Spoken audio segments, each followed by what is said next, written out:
Hello students, সবাই নিশ্চয়ই ভালো আছো। আজকে দেখো তোমাদের উপমান কর্মধারায় সমাসের একটা শর্টকাট টেকনিক শেখাবো।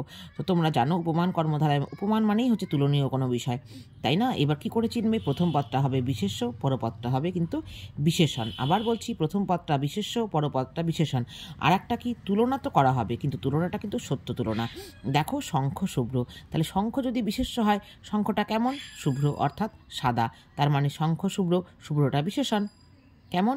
আর একটা দেখো, শঙ্খ কিন্তু সাদাই হয়, তাহলে এটা কিন্তু সত্য তুলনা।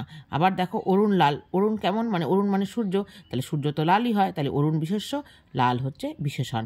আবার দেখো সত্য তুলনা, তাহলে এটা কুসুম কোমল, কুসুম তো সবসময় নরমই হয়, তাই না? ফুল তো কোমলই হয়, নরমই হয়, তো কিন্তু আবার দেখো কুসুম হচ্ছে বিশেষ্য, কুসুমটা কেমন? কোমল, তাহলে কোমল হচ্ছে বিশেষণ। ঠিক একই রকমভাবে গো বেচারা, রক্তলাল, কাজল কালো লৌহ কঠিন, নিম তেতো, হরিণ চপল, হরিণ তো চপলই হয়, অর্থাৎ চঞ্চলই হয়, তো সেই জন্য এটা সত্য তুলনা। আবার দেখো হরিণটা কেমন? চপল, তাহলে প্রথম পদ বিশেষ্য, পরপদ বিশেষণ।